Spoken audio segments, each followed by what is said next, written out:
means? Put that in the chat. You have to click at the top and let me see the chat. There it is. Over at the end where it says more. Oh yeah, sorry. There's a chat. There you go. Did you click on it? No, you didn't. There. All right. Well, anyways, so what does that mean? What did we figure? Figured it meant gently or something, sweetly, that kind of thing. I don't know what you're doing. I don't either. So, while Brian figures out how to put the chat up, you're right. It means sweetly or gently. There you go. Or Control H, maybe? I did that, yeah. Oh, I don't know. Anyways, so we're going to start right at the beginning, and I'll just play for you. Notice Brian asked what key we were in. For the last one, does anybody want to guess in the chat what key we're in? I don't know why it's not coming up. I'm clicking on the chat. I know you are. I see it. Oh, you see it? No. I see you're clicking on it. Yeah. But what is it? What is everybody putting in the chat? Nobody knows what key it's in? G major. You're right. There. Let's just go with that. Just leave it at that for now. There we go. So you're right. G. Lots of G's. You're exactly right. It's G major. Starting on the third on a B natural. And yes, it's a B natural. Some of you will want to default to a B flat. When I first saw this, I wanted to play it as a B flat. It is not a B flat. It makes things sound really weird if you play it as a B flat. So B natural.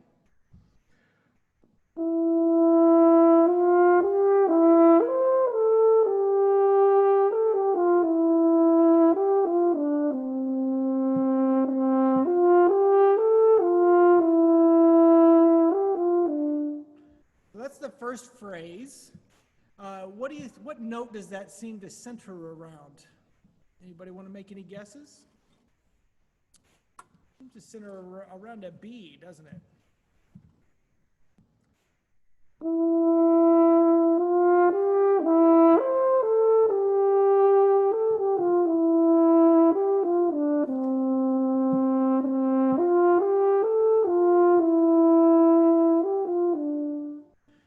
I will tell you what's going on in my mind when I'm playing this is I am just literally thinking play a whole note. Play a whole note. I keep my air moving all the way through the phrase, no matter what, so that I don't let anything I have this theory that there is a certain amount of air that is required in order to make the vibration happen in your chops. I call it the threshold. So you have to pass that threshold in order to make that vibration happen. So I'm always staying above that. And also please notice that how I was phrasing it. I was always going to or coming from somewhere. When I sit behind that screen and I listen to students play, if they've got phrasing, they're already put higher on my list than the ones that just play straight up the notes. If I just play it straight,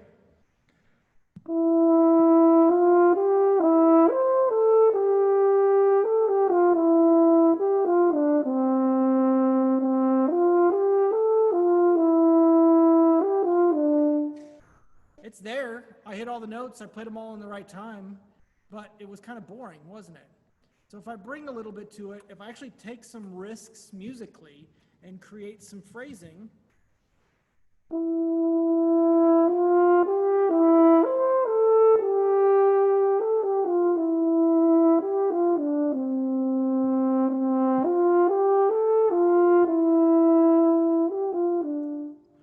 raise your hand. Was that more interesting to listen to than the other one? Yeah. Okay. Those kinds of things are what's going to perk the ears of the judges up on the other side, I guess, of the video this year. So let's look at the next part. This is the part that always scares everybody a little bit because we're going to go up to a B. But my trick to playing in the high register is to always phrase beyond the high note.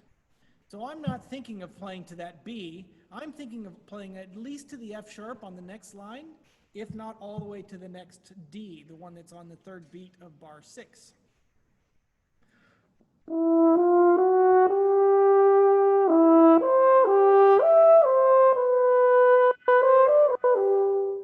I'm thinking all all the way through. I'm just maintaining that threshold of air all the way through that phrase, and I'm just letting my Embouchure do its job.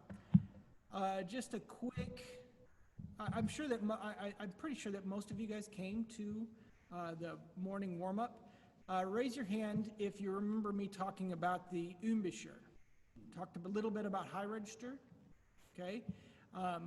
This is one of those big spots that talks about that, and I should probably do a high horn class. Maybe I'll do a high horn class on like or after the warm up on Wednesday. Would you guys be interested in that? Would anybody come to it if I did a high horn class on Wednesday? All right. So a lot of this stuff that I'm kind of hinting at I'll talk about. I'll do it at, I don't know. Let's say we'll do it at noon on Wednesday. Does that sound fair? Do what? Yeah, you're going to be at my house already.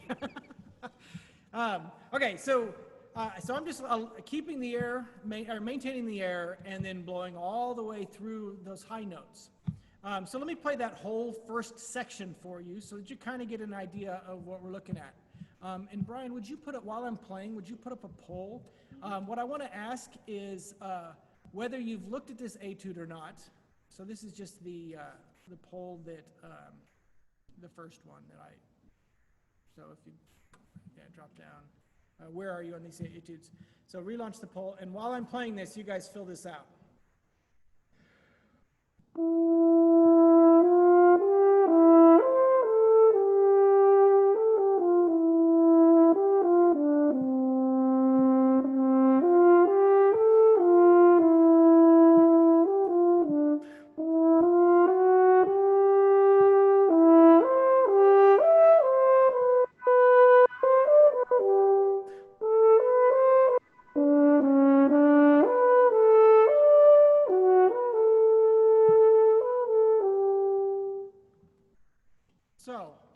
So you've looked them over. This is your first time. Let me launch another poll.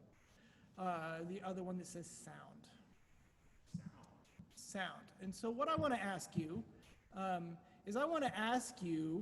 what is the most important to you when you are performing or when you hear a professional horn player performing? Tell me what you think. You want it? What's the most important thing to you, or the thing that stands out the most to you?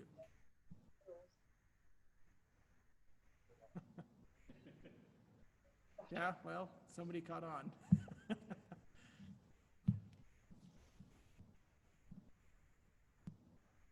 Interesting. Yeah. Wow. Professionals are really good at not dropping horns.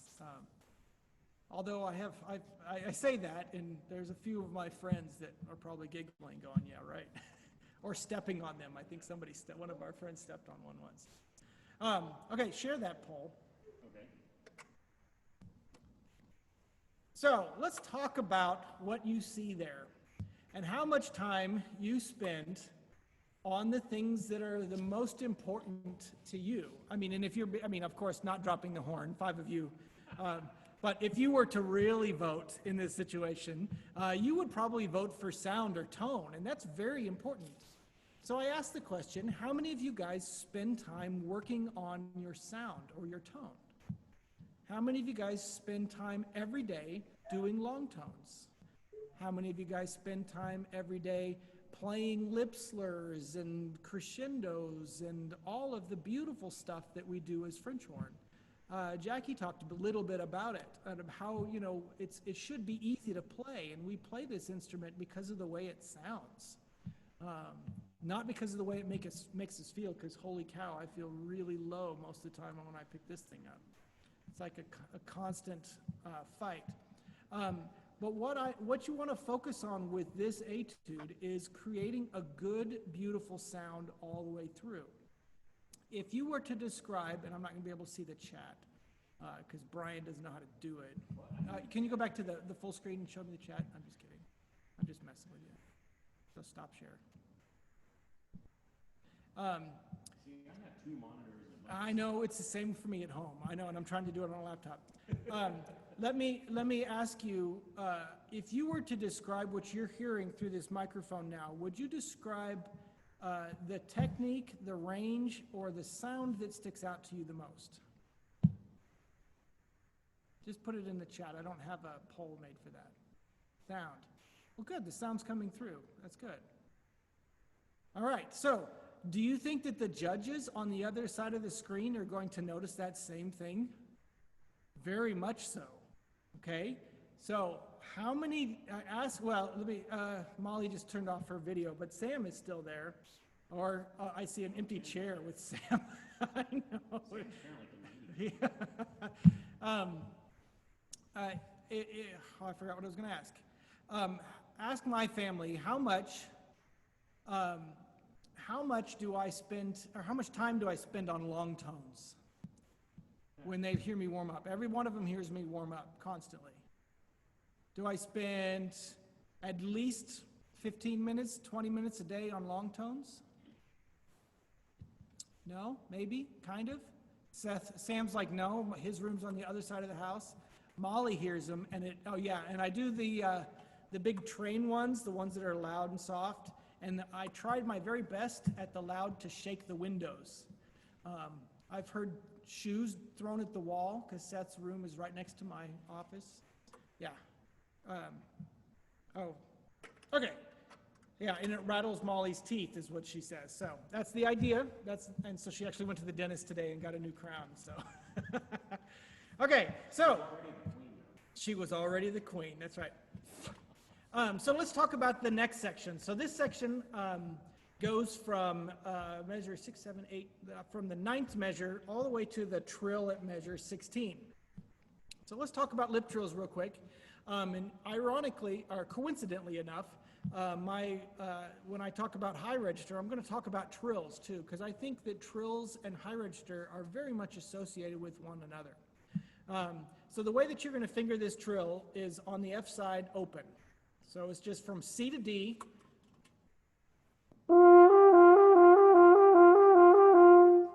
Does that make sense? So we're going to do that one, and then in measure 16, we're going to use 1 and 2 on the F side of the horn. Okay, so if you want to mark in those fingerings, feel free.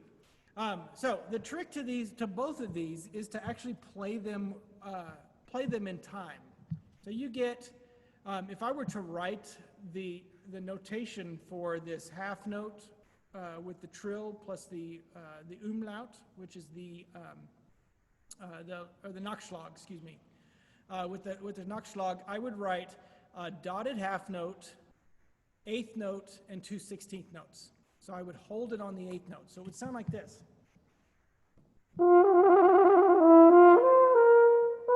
F sharp.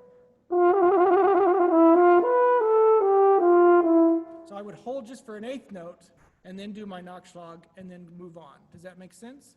I use that pattern for almost every trill that I trill, except for the ones in the show you'll see on Tuesday night, because I don't know if I could breathe through a Nachschlag.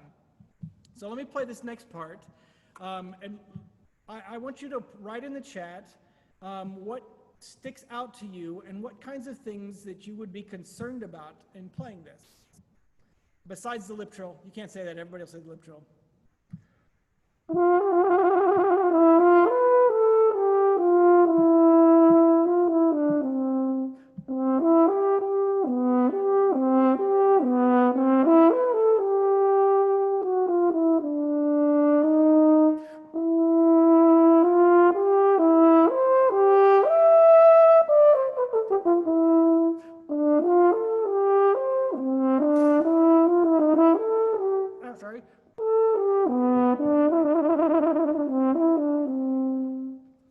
Show me the chat.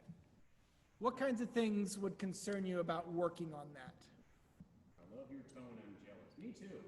I don't see that. Oh, you don't? Oh, I see it. Thomas wrote that, yeah. Everybody's got the high notes. Nobody's concerned about the lip trills. Nothing like that. Is anybody typing? Maybe, messing up the little notes. Call them funny name and I cannot write. Oh, the Nachschlag. Yeah, it's called a Nachschlag, which means it's German for after notes. I think it's after. Oh, and sound. Okay, so Henry, what do you think creates that sound?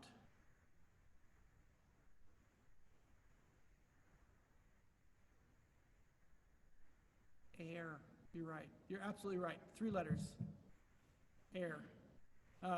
Air creates that sound. I spend a ton of time talking about air and thinking about air and waking up and breathing because I'm still alive. And all of you guys are still alive too, so you apparently know how to breathe, which is great. I'm excited about that.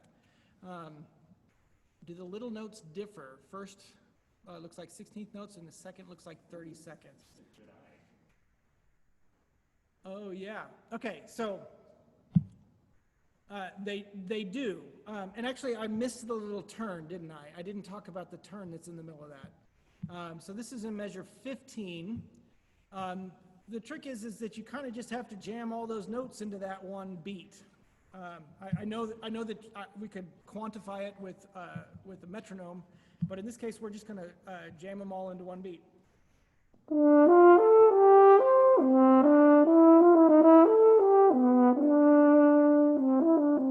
Okay, so yeah, they're a little bit faster. 30-second notes are going to work a little bit better because we're putting 3 of them versus the 2 in the first one, the 16th notes.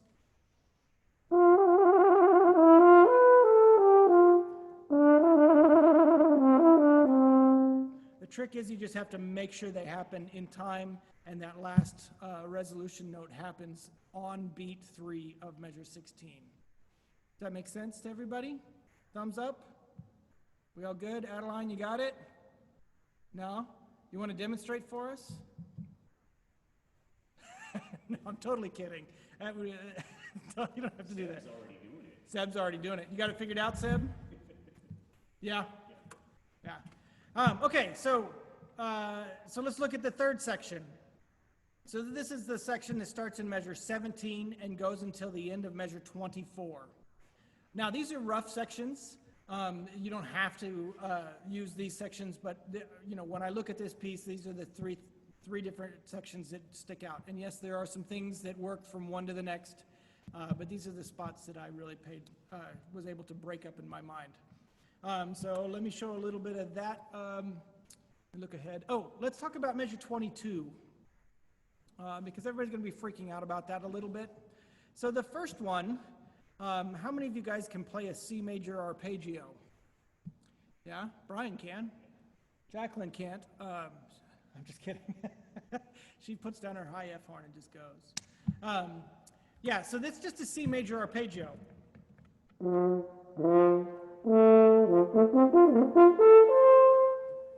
So there's not much that you have to do about that, but the way that I would break that up is into 2 pairs.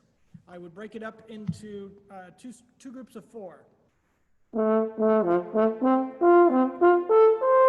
And I would work on each section a little bit separately.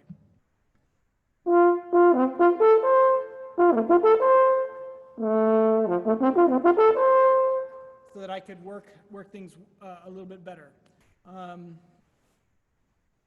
Oh, I could. Yeah, I should probably do that. I don't remember what it says in the performance guide, though. I know we talked about that, Amy, but I don't remember what it was. Because in the performance guide, I know that he gives us lots of options, or gives us some specific things to do. But the phrasing that's actually written in this works a little bit better than what he did in the performance guide. And I think in that discussion, what we talked about, what Amy and I were talking about was, on the other side of the screen, they're not going to have that performance guide. They're not going to see, oh, well, you should phrase it this way. They're going to hear, they're going to see what's on the page, and they're going to phrase it however that is. So I wouldn't be too concerned about it. I think the guide is just something to help you to do it, to phrase it. And he phrases it a little bit differently than I would. But are you looking that up, Brian, so I can address that directly? You want me to put it up on the screen? No, or just let me see. It says, breathe after the downbeat in measure 3 and no breath in measure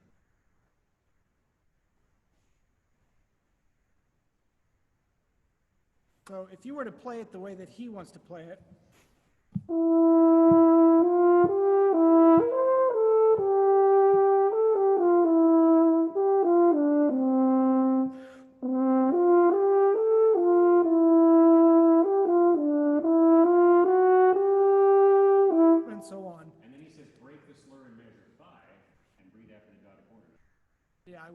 I wouldn't either. If you can go with what Kling is originally written, I think that would be a better solution to that. Don't quote me on that, and don't don't get all mad in an audition room because the bald guy said you should do such and such, but it says this in the performance guide, and they judge you on all that stuff. I think, especially when it comes to phrasing, you have full license to phrase however you want. As long as it makes sense and you can defend it, do whatever works the best for you. That's what I always tell my students. I don't care if you phrase it however you phrase it, as long as you can defend what you're doing. This is why I'm doing this, instead of just accidentally phrasing it whatever way. And I think Kling has done a pretty good job of putting breath marks in here and kind of showing you where the phrases are. Now, just like in Strauss 1, if you've ever played Strauss 1, there's a ton of breath marks in there. I think 17-year-old Ricard was just trying to help out and show you where phrasings are. You don't have to breathe at each one of those spots. You can still go beyond them. So feel free to interpret however you'd like. But just make sure it's logical, one, and then you can defend it, two. Okay, so back to measure 22. Like we said, in the first one, it's just C major arpeggio. And then the next one is literally just one of those half-step exercises.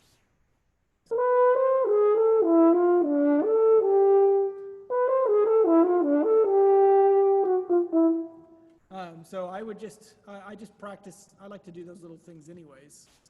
Exercises like,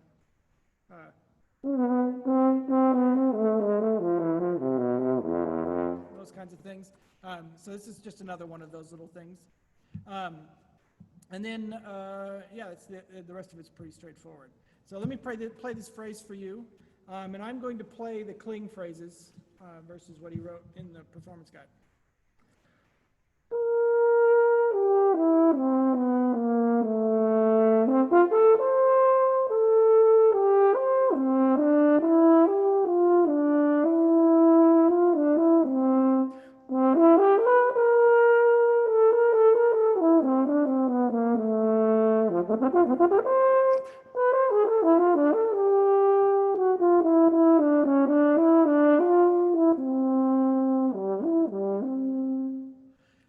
I skewed the rhythm a little bit there. I should spend, well, let me finish this out, and then I'll talk. I have a couple of things to pontificate on before I let you guys meet with the real doctor in the room. So in measure 25, you'll notice it's very much the same as the beginning, and it changes up a little at measure 30. So here it is.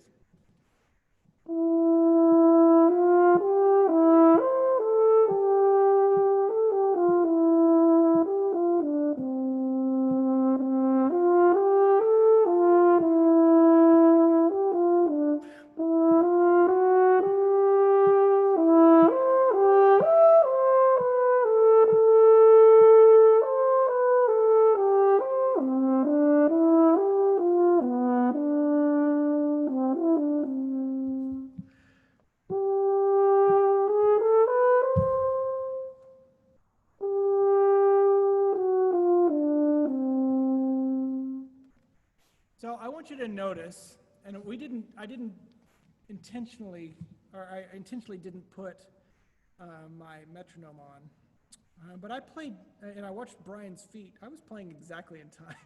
Yeah, you were. So can you guys hear this metronome okay? Okay, I'm gonna play again at measure 25, or I'll play at the beginning. The beginning is fine. And I want you to notice that I very rarely,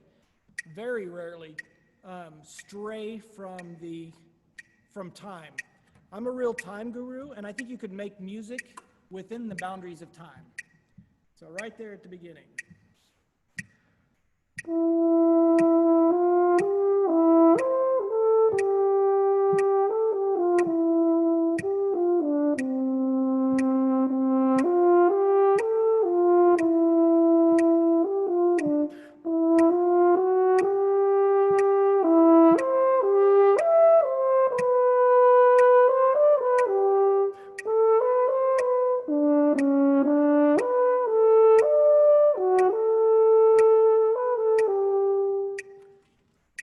So did you detect any rubato or anything?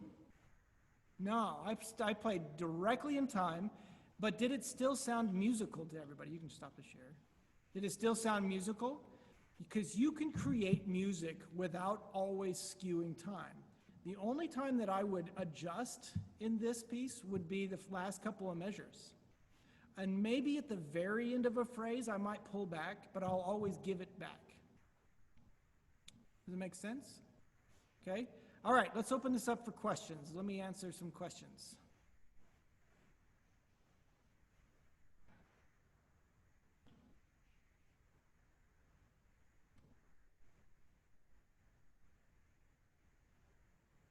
Oh, yeah, thank you very much. Yes, I am. And that's not me saying that to me, that's Molly.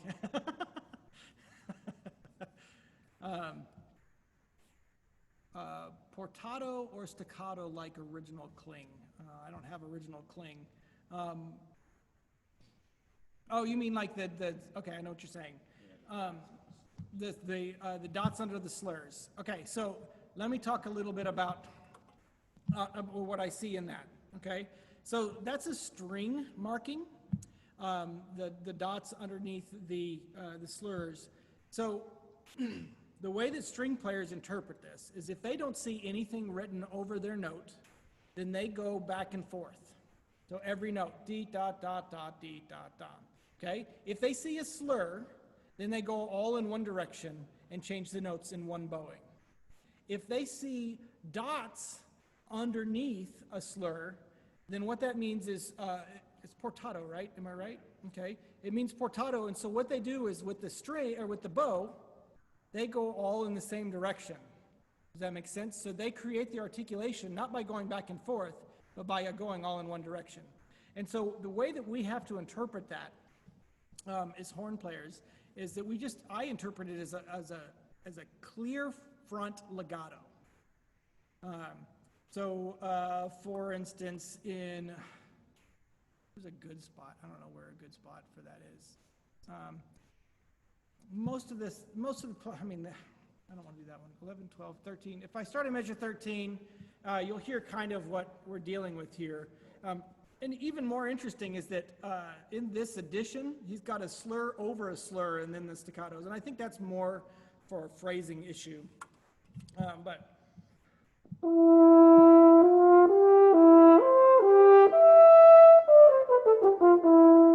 So I'm just going for a longer and a clearer front, just like a string player would get if they stopped the bow and articulated that. Did that answer that question? I'm not sure. Are there any other questions? Do you have any recommended fingerings for 22 and 23? I actually play the whole thing with our normal fingerings. However, you could cheat a little bit if you're having a hard time getting that C to E to G to happen in the first set. You can pop down the thumb too. So if you want to, you can play all of that on. I like to do that if I'm having a puffy day and I'm not sure if the note's going to shift when it needs to shift. So you can do that. The other one.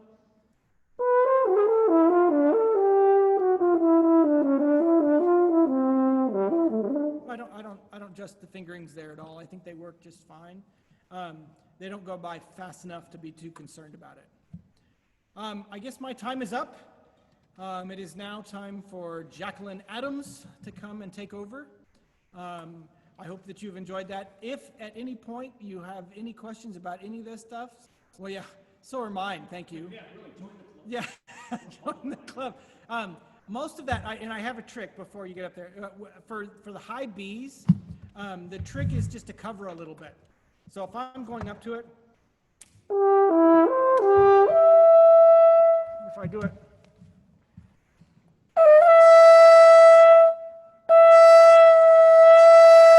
so I just close it off a little bit. I don't know if that helps or it's just really obnoxious. It's one of the two. But that's the way I approach that. Okay, so Jack, your turn.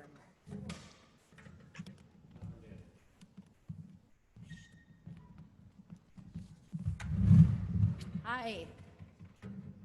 How's everybody doing? Hanging in there?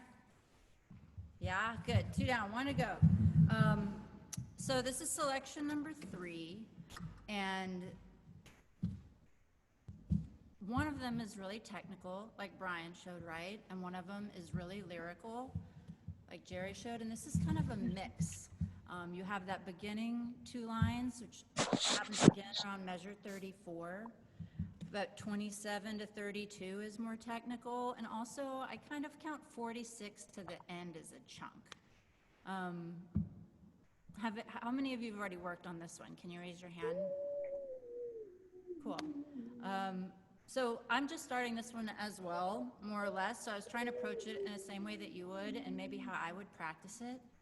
I like to practice a lot with a drone and the metronome, and do things slurred, do them down the octave. I don't know if you guys transpose yet, but I like to play things in different keys.